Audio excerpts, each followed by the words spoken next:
مرحبا بكم في قناة عايشة شانيل. ما تنسوش تدعموني باللايك والاشتراك.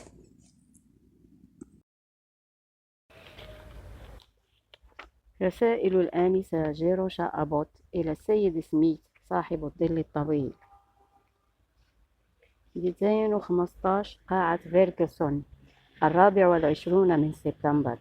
عزيز الوصي اللطيف الذي يرسل الأيتام إلى الجامعات، ها أنا بي. لقد سافرت البارحة ل4 ساعات بالقطار. إنه إحساس طريف، أليس كذلك؟ لم أستقل قطارا من قبل. إن الكلية هي المكان الأكبر والأكثر إرباكًا. إنني أتوه كلما غادرت غرفتي. سأكتب لك وصفًا في وقت لاحق عندما أشعر أنني أقل تشوشًا، كما أنني سأخبرك عن دروسي. لم تبدأ الدروس حتى الصباح الاثنين، وهذه ليلة السبت، لكنني أردت كتابة رسالة أولاً لنتعارف. تبدو الكتابة لشخص لا تعرفه أمرًا غريبًا بالنسبة إلي، بل تبدو كتابة الرسائل أمرًا غريبًا علي تمامًا. لم يسبق لي أن كتبت سوى 3 أو 4 منها طوال حياتي، إذا تجاوز عنها إن لم تكن رسائل نموذجية. قبل أن أغادر صباح البارحة، دار بين السيدة ليليت وبيني حديث جدي جدا. لقد أخبرتني كيف أحسن التصرف فيما تبقى من حياتي، وكيف أتصرف على وجه الخصوص حيال الرجل الكريم الذي يفعل الكثير من أجلي. علي أن أحرص على إظهار الاحترام كثيرا، ولكن كيف يمكن إظهار هذا الاحترام لشخص يرغب أن يكون جون سميث؟ لماذا لم تختر اسما أكثر خصوصية؟ ربما يمكنني أيضا كتابة رسائل معنونة إلى عزيز مربط الفرس أو علاقة الثياب. فكرت فيك كثيرا هذا الصيف، إذ جعلني اهتمام أحد ما بي بعد كل هذه السنوات أشعر وكأنني عثرت على عائلة، بدل الأمر كأني أنتمي لشخص ما الآن. وهذا إحساس مريح جدا. ومع ذلك علي أن أقول إنني حين أفكر بك فليس لدى خيالي سوى القليل ليعتمد عليه. هناك 3 فصول فقط أعرفها: أنت طويل، أنت غني، أنت تكره الفتيات. أفترض أن علي أن أسميك عزيزي السيد كاره الفتيات، عدا أن هذا يهينني بشكل ما، أو عزيزي السيد الرجل الغني، لكن هذا مهين لك، وكأن المال هو الأمر الوحيد المهم فيك، بالإضافة إلى أن كونك غنيا هو سمة خارجية. قد لا تبقى غنيا طوال حياتك. إذا أفلس الكثير من الرجال الأذكياء في وول ستريت، لكنك على الأقل ستظل طويلا طوال حياتك. إذا قررت أن أدعوك صاحب الظل الطويل، وآمل أن لا تمانع. إنه اسم تدليل خاص لن نخبر به السيد لييت.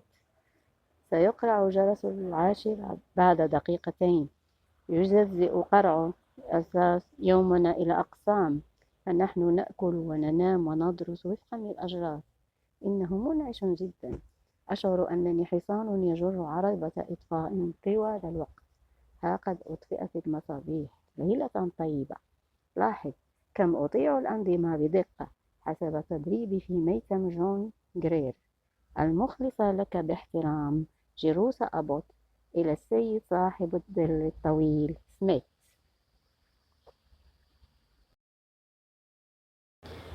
الأول من أكتوبر. عزيزي يا صاحب الظل الطويل، أحب الكلية وأحبك لأنك أرسلتني إليها. إنني سعيدة جدا جدا ومتحمسة جدا لكل دقيقة من الوقت، حتى أنني نادرا ما أنام. لا يمكنك أن تتصور مدى اختلافها عن ميتم جون جرير. لم أحلم أبدا بوجود مكان كهذا في العالم. إنني أشعر بالأسى لكل شخص ليس بفتاة ولا يمكنه القدوم هنا. أنا واثقة أن الكلية التي ارتدتها حين كنت صبيا ليست بهذا الجمال. تقع غرفتي في أعلى برج أستخدم ليكون مهجعا للمصابين بالأمراض المعدية قبل بناء المستشفى الجديد. هناك 3 فتيات أخريات في الطابق نفسه من البرج.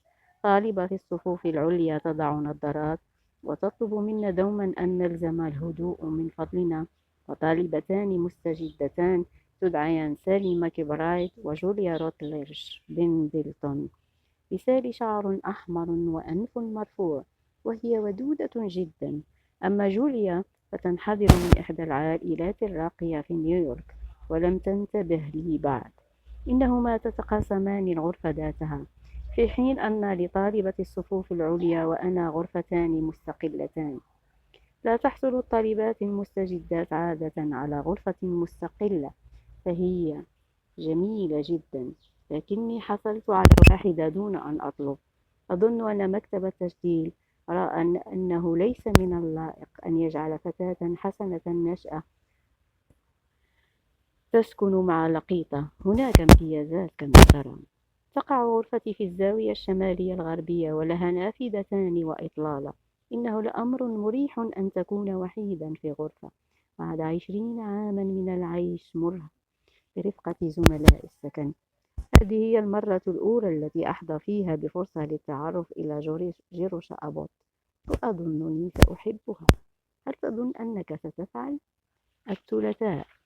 إنهم يشكلون فريق كرة سلة من المستجدات ولي فرصة النجاح فيه. أنا قصيرة طبعا، لكنني سريعة وقوية وصلبة بشكل مدهش.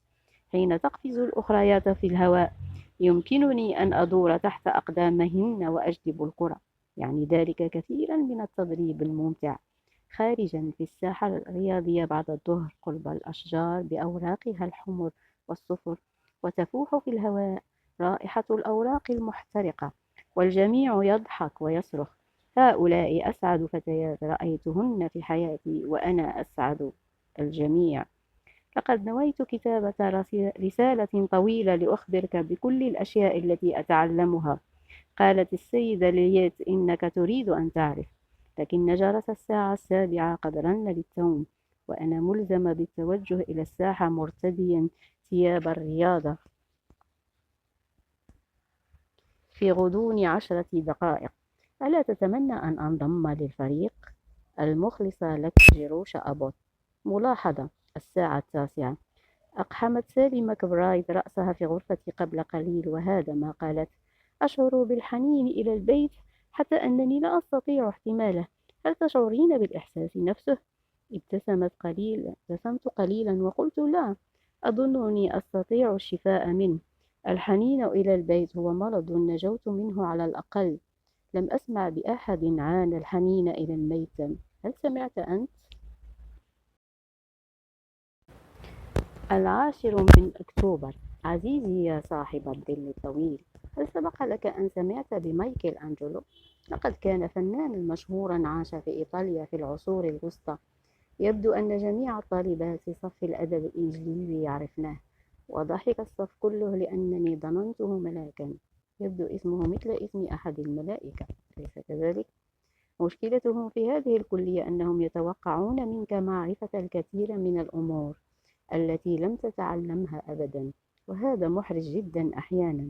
لكن الآن حين تتحدث الفتيات عن أمر ما لم أسمع به من قبل، فإنني أحفظه في ذهني وأذهب للبحث عنه في الموسوعة. لقد ارتكبت خطأ شنيعا في اليوم الأول. ذكرت إحداهن موريس ماترنيك، فسألتها إن كانت تتحدث عن طالبة مستجدة. لقد انتشرت المزحة في كل أنحاء الكلية، لكن مع ذلك أنا ذكية في صفي بقدر الأخريات، بل أذكى من بعضهن. هل يهمك أن تعرف كيف أثثت غرفتي؟ إنها تناغم من الأصفر والبني.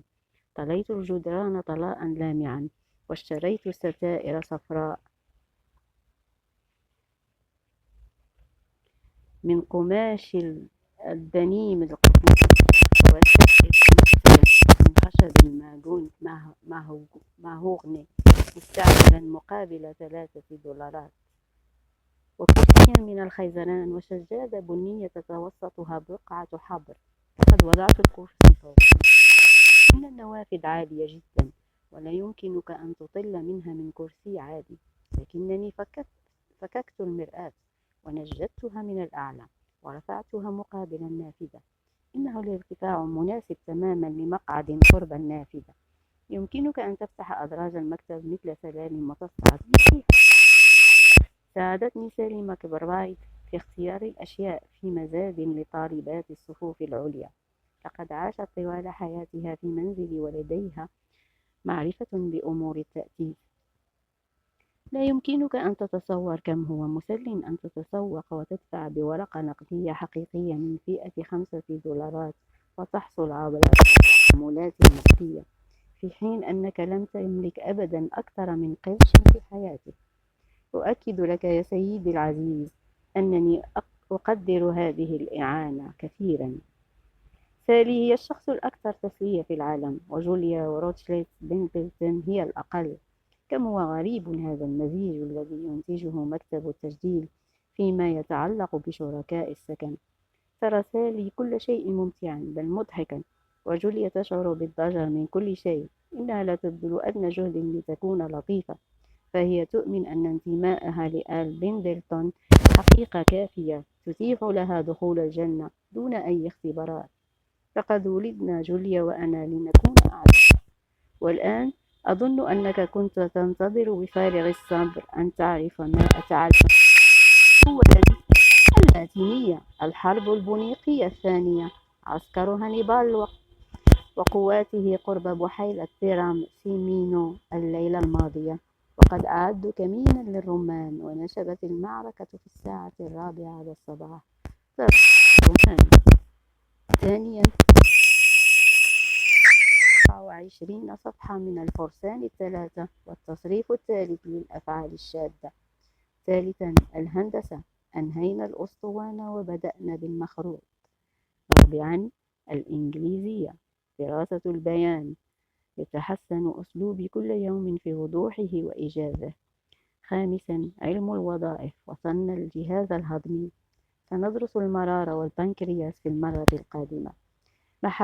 محبتك التي تمضي في درب العلم، جروشا أبوت. ملاحظة: آمل أنك لا تشرب الكحول أبدا، لأنها تسبب أمورا بغيضة لكبدك. الأربعاء. عزيزي يا صاحب الظل الطويل، لقد غيرت اسمي. ما زلت جروشا في سجل الأسماء، لكني جودي في كل مكان آخر. إنه أمر سيء جدا أن تضطر لمنح نفسك اسم الحيوان الأليف الوحيد الذي ملكته، أليس كذلك؟ ومع ذلك فلم أختلق اسم جودي تماما، فقد اعتاد فريدي بيرنكلز أن يناديني به قبل أن يتمكن من التحدث بفصاحة. أتمنى أن تتحلى السيدة ليليت بشيء من الإبداع عند اختيار أسماء الأطفال، فهي تختار أسماء العائلات من دليل الهاتف. ستجد اسم أبوت في الصفحة الأولى، ثم تختار الأسماء المسيحية من أي مكان. لقد اختارت اسم جيروشا من شاهدة قبر، وقد كرهته دوما، لكني أحب جودي نوعا ما. إنه اسم سخيف، فهو يمثل نمطا من الفتيات لست أنتمي له. فتاة جميلة زرقاء العينين، مدللة ومغنجة من العائلة كلها، وتمرح في حياتها بلا أدنى اكتراث. أليس من الجميل لو كنت هكذا؟ لا يمكن لأحد اتهامي بأن دلال العائلة قد أفسدني مهما كانت عيوبي، لكن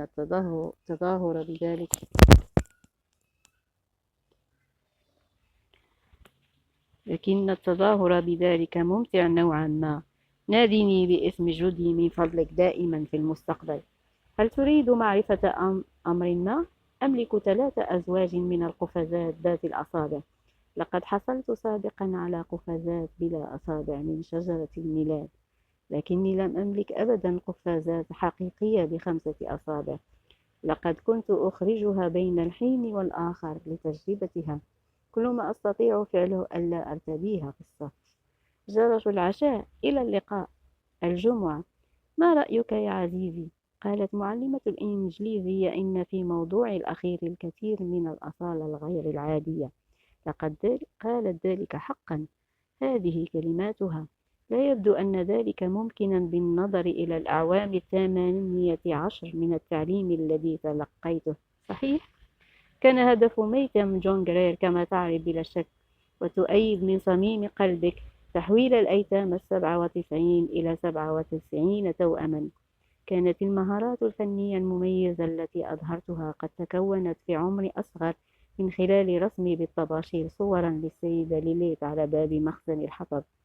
آمل أني لا أجرح مشاعرك حين أنتقد ميتم صباي، لكنك صاحب اليد العليا كما تعرف، لأنني إن أصبحت وقحة جدا فيمكنك إيقاف دفع الرسوم. هذا ليس شيئا مؤدبا يمكن قوله، لكن لا يمكن أن تتوقع مني أن أتمتع بأي تهديد، فميتم اللقطاء ليس مدرسة لإعداد سيدات المجتمع الشابات.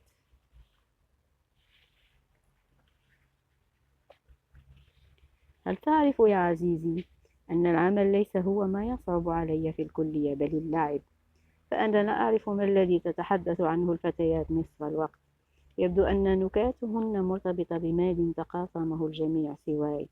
أنا غريبة في هذا العالم ولا أفهم اللغة. إنه شعور بائس كنت أشعر به طوال حياتي. في المدرسة الثانوية كانت الفتيات يقفن في مجموعات ويحدقن بي. لقد كنت غريبة الأطوار ومختلفة عن كل من عرفت. كنت أشعر أن عبارة ميتم جون جرير مكتوبة على وجهي، ثم تتقدم بعض المحسنات منهن ويقولن شيئا مهذبا. لقد كنت أكرههن جميعا، وأكره المحسنات أكثر مما أكره الجميع. لا أحد هنا يعلم أنني نشأت في ميتم. أخبرت سالي ماكبرايت أن أمي وأبي ميتان، وأن رجلا نبيلا مسنا أرسلني إلى الكلية، وهذا حقيقي تماما. لا أريدك أن تظنني جبانة، لكني أريد أن أكون مثل الفتيات الأخريات. وذلك الملجأ البغيض الذي يخيم على طفولتي هو اختلاف كبير هائل. لو أنني أستطيع أن أدير ظهري لهذا وأمحو الذكريات، فأظنني سأكون محبوبة بقدر أي فتاة أخرى. لا أؤمن بوجود أي اختلاف حقيقي داخلي. هل ترى ذلك؟ على أي حال، سالي ماكبرايد تحبني. المخلصة لك جودي أبوت. الإثم عند الولادة جروشا. صباح السبت. عزيزي يا صاحب الظل الطويل، لقد كنت أقرأ هذه الرسالة وبدت لي غير مبهجة على الإطلاق، ولكن ألا تعرف أن لدي موضوعا دقيقا لأقدمه صباح الاثنين، ومراجعة في الهندسة، وزكاما يثير عطافي جدا؟ الأحد. لقد نسيت أن أرسل هذه الرسالة البارحة، لذا سأضيف تذييلا ساخطا. لقد زارنا قس هذا الصباح، وماذا تظنه قال؟ إن أكرم وعد وعدنا به في الإنجيل هو لأن الفقراء معكم في كل حين، فقد وجدوا هنا بغية استمرار عطائنا. لاحظ من فضلك أن الفقراء أصبحوا نوعا من الحيوانات الأليفة النافعة. لولا أني أدرس لأصبح سيد المجتمع، لكنت ذهبت خلفه بعد القداس لأخبره برأيي. وإلى فيديو قادم إن شاء الله. ما تنسوش تدعموني باللايك والاشتراك والتعليقات.